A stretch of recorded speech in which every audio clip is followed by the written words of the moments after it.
Welcome to my channel. This is an indication of some of the things that I cover on a regular basis in my videos. If you haven't already subscribed, please feel free to do so, and don't forget to click the little bell so that you'll get notified of future videos. Please feel free to share my videos on your social media, and I hope you enjoy the video which follows. Well, as the title indicates, this video is going to be an attempt at a Canadian version of a cream tea. English cream tea is clotted cream, scones, and a jam. I want to try my Hascap jam. It's been aging for a few weeks now, and somebody, one of my subscribers, asked me to do a cream tea when I do it, so here goes.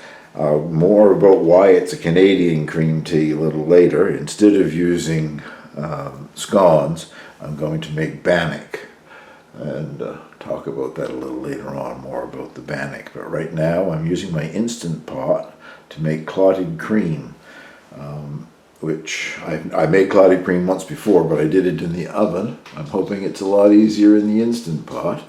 I'm using 1 liter of heavy cream, whipping cream, and the only stipulation is that it should not be ultra pasteurized. Well, that isn't a concern here in maritime Canada. I have never seen ultra pasteurized dairy products in any of the stores. It's all just natural dairy products that won't survive on a shelf unless they're refrigerated. I'm using 1 liter of heavy cream.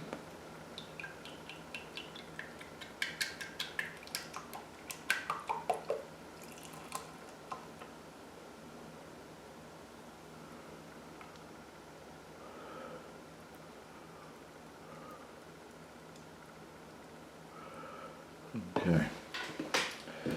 Now, put the cover on. As soon as I get the little arrows lined up. I found it. You have to match up this little arrow, and it's very, very faint. Once it is sealed, the vent back here where you would, if you were going to pressure cook it, you would turn the vent off. You leave the vent open for this, and you use the yogurt setting, and you press it twice until it says boil. Hopefully it's going to take that. There we go. Once it has reached the boil, it will beep, and I'll bring you back at that point.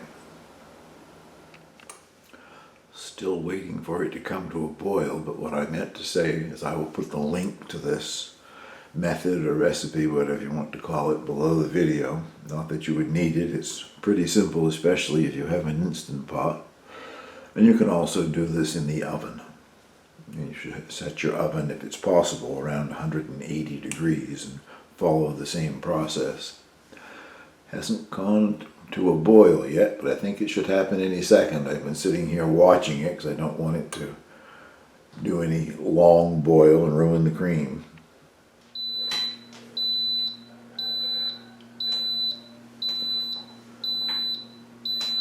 Okay, it beeped that it had come to the boil, and now it's beeped to say it's going to make yogurt. We're not going to make yogurt.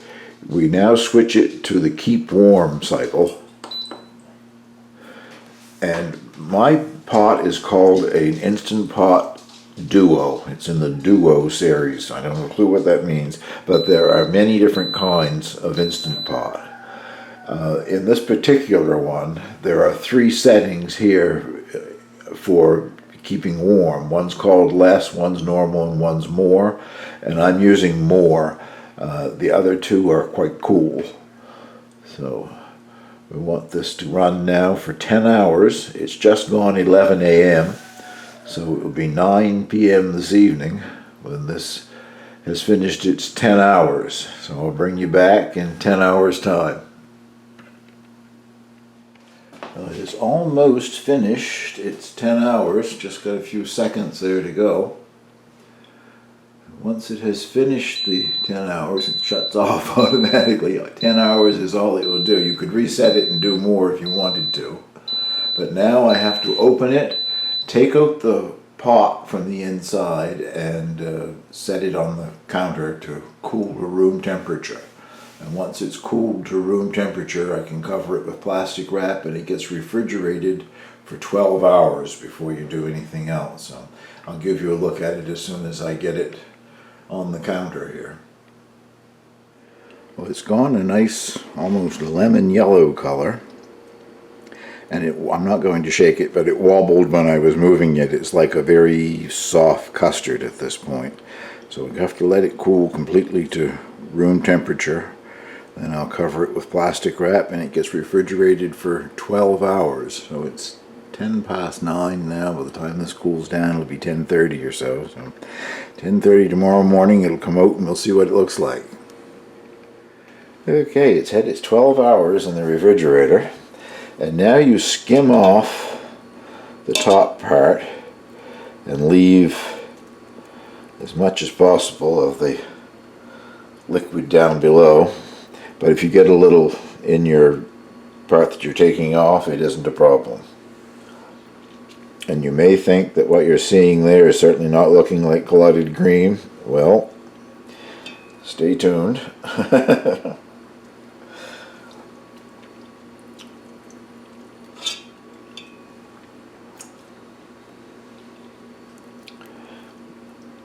It's almost like butter that you've left in the refrigerator, how hard butter gets.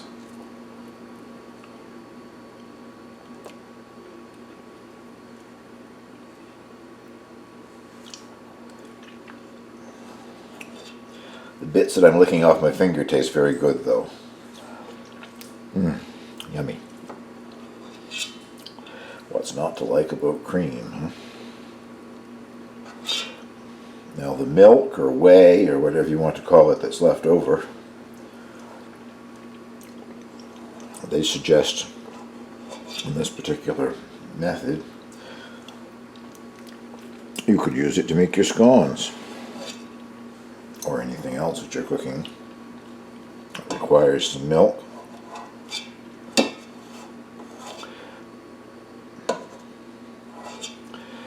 think that's about what I'm going to get out of that.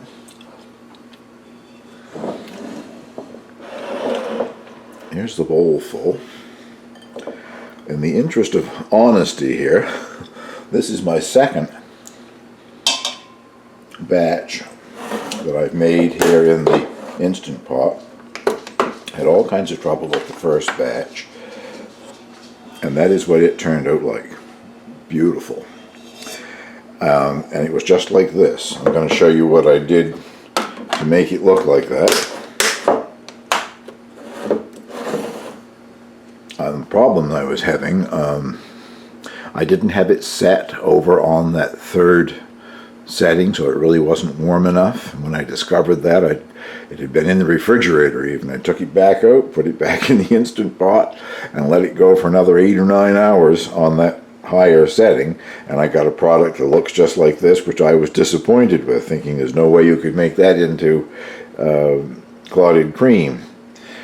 And then I had an idea. And here comes the idea. Well, as I said with the first batch, I thought it was a complete disaster, so I thought rather than just throw it away, I might as well experiment and see if there's something I can do with it. I put it in the microwave for 30 seconds just because it had been in the refrigerator, and it goes quite solid. I think even the finished product, when you're going to use it, it would be better if you took it out of the refrigerator for half hour or so before you used it, because it's like butter, it gets harder in the refrigerator.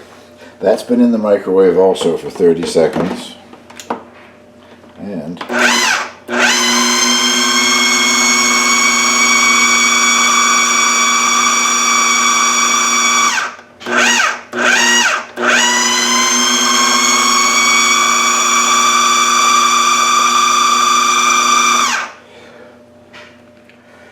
here we have it after just that short a spinning period in the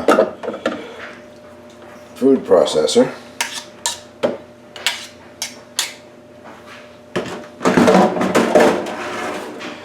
It's this lovely light yellow color. Beautiful. Really surprised me because I thought the first batch that I did was a disaster. Just sheer luck that I thought of doing this. Now, as I said, this will firm up considerably once it's put in the refrigerator.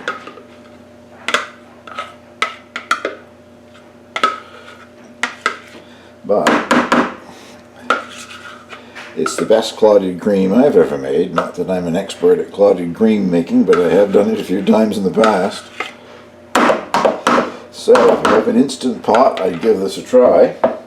If you don't have an Instant Pot, I think the link that I'm putting up also has a link within it that you can click and shows you how to do it in your regular oven. I've done it in the regular oven, I just didn't mix it in the food processor, and I wasn't too happy with it because it had little flecks of more solid parts of it in there. So I would suggest if you have any problems after doing it in the regular oven that you put it in a food processor. I don't see why that wouldn't work also in a stand mixer with the whip attachment, or maybe just in a regular cake mixer with the regular beaters on very, very high speed would probably do the same trick. Well, that's going in the refrigerator, and now we've got to make the bannock. Well, here goes nothing. I'm going to try my hand at bannock making. I've never made bannock before. Bannock originates in Scotland. Just finished reading a couple of historical fiction novels where bannock featured in almost every chapter.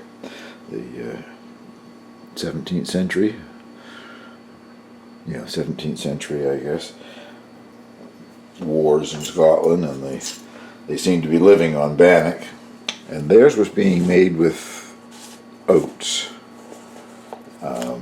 Here in North America, bannock is almost considered something that the indigenous people here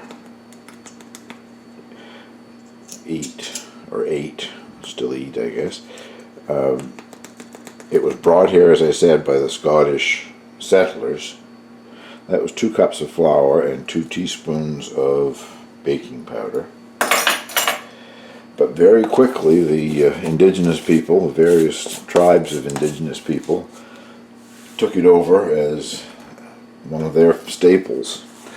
The one that I'm making will be fried in oil, but the indigenous people traditionally, anyway, made it around a campfire, of course, and they made it a little bit on the solid side, and would wrap it around sticks and stick the end of the stick into the earth next to the fire, and the heat from the fire would cook the bannock. I think in Scotland it is probably still cooked, well, you'd have to say fried, I guess, but on a griddle with no oil, just on a dry griddle, low temperature. This one, as I said, is going to be deep fried in oil. Well, not deep fried, no, because there'll be enough oil there to fry it in a cast iron skillet. So that was 2 cups of all-purpose flour, 2 teaspoons of baking powder, and a half a teaspoon of salt.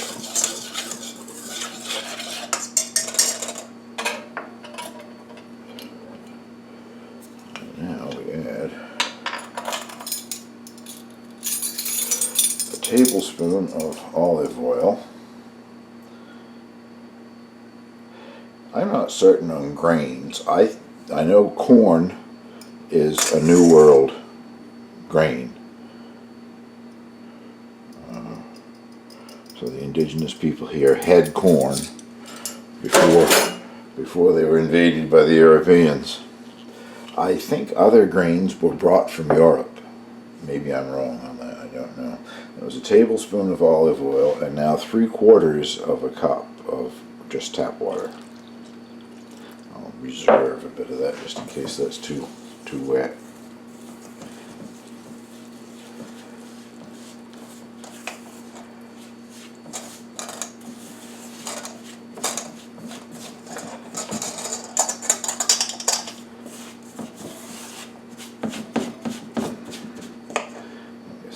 all.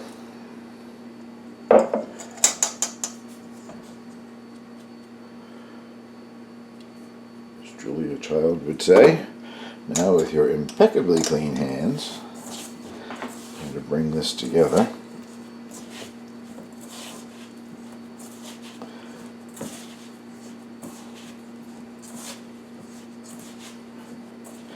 If you do a search on YouTube for bannock, you'll come up with at least one, and I think I saw a couple of videos that are put there by indigenous people showing their method today of making the bannock, because it still features in the indigenous people's diet,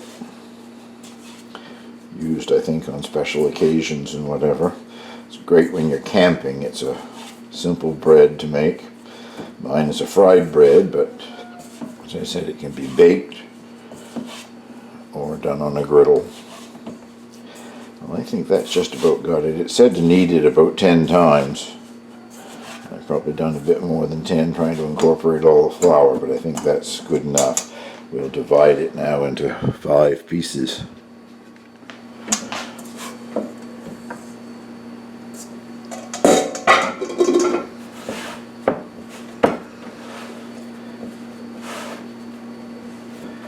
That's as much as is going to be incorporated into it. This is supposed to make 5. Of course, depends entirely on the size that you make yours, I guess. Just trying to get this into a bit of a log here to cut it up. It doesn't really matter if they're equal. I'm not doing my OCD thing where I get the scales out.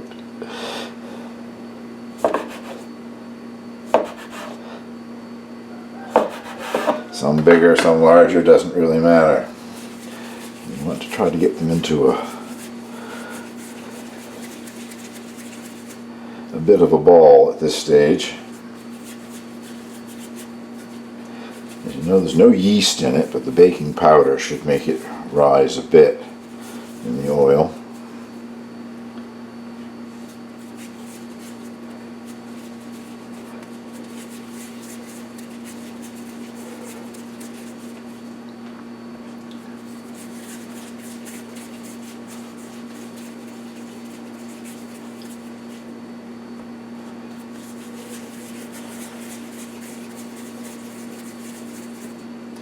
One run, 3 that are sort of equal. I'll meet you over at the stove when I get the oil heated in the skillet. Okay, I have the heat sort of medium high.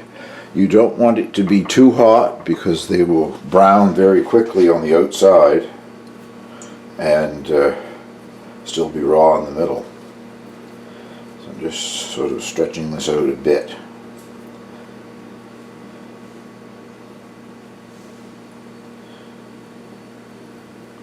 It is bubbling around it a little bit. Perhaps I should have a little more heat. Too cool and it will absorb all of the oil as well. Now I can hear it. It's frying. So.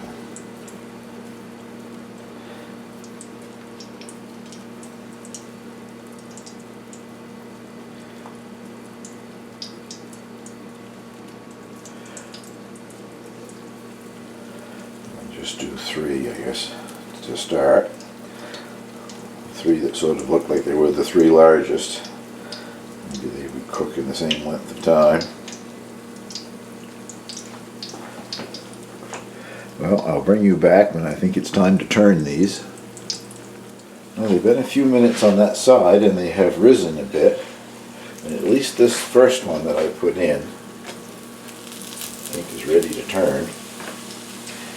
Sure with the other ones yet. No, I'm going to let that go for just a bit more, I think. Yeah, on that one too. They're still a little light. I just turned the other 2. I think they're probably about equal in golden color. This area on this one, for some reason, is a little light. I'll let them go until they're golden on both sides, at least. I don't think I mentioned what I was frying them in. I'm using peanut oil. It just says to use a vegetable oil, and peanut oil was the only one that I had available.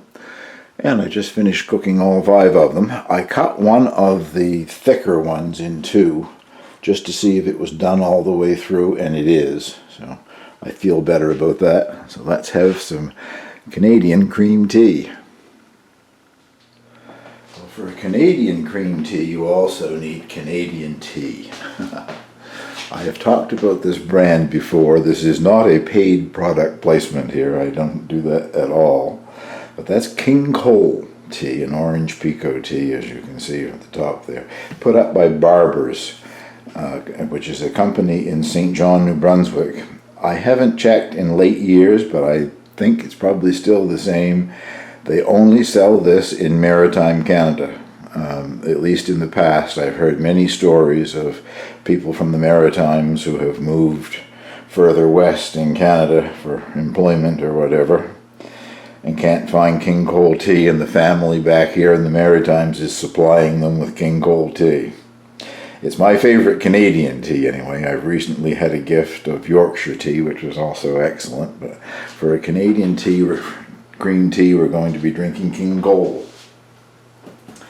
I already know that I like the bannock. As you can see, the one that I cut in 2 is missing. I buttered it and it was very good. Slice it on this platter. Soft in the center and crispy crunchy on the outside, and a lovely flavor. Definitely bannock is something I will make again. You could also add raisins or currants or something to the bannock. I thought about doing that and then I forgot. I just followed the recipe. I used my little small ice cream scoop to scoop out some of the clotted cream and get it spread on my bannock here.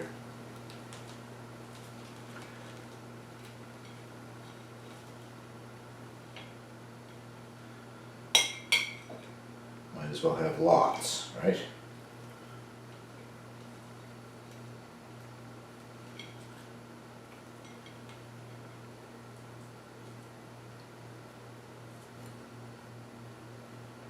Okay, is that done? Now the Hascat jam, well, it gelled to a certain extent, but a little looser than I would like to have seen it. If you watch that video, you cook until it's 220 degrees. I don't think the thermometer that I used is very accurate. Making any difference because I broke it that day. I'll have to get another one, I guess. Anxious to try it though, see what it tastes like. So I'll sit down and have a cream tea, Canadian cream tea.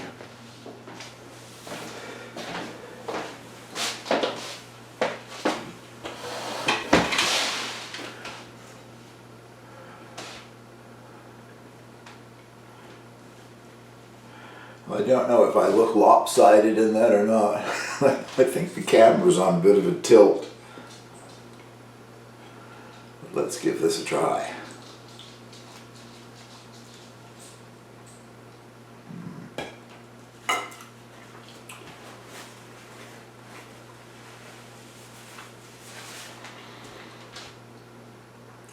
I don't know what to compare the Hascat flavor to. It's very nice. I think they just redeemed themselves. I will pick enough of them every year to make a little jam.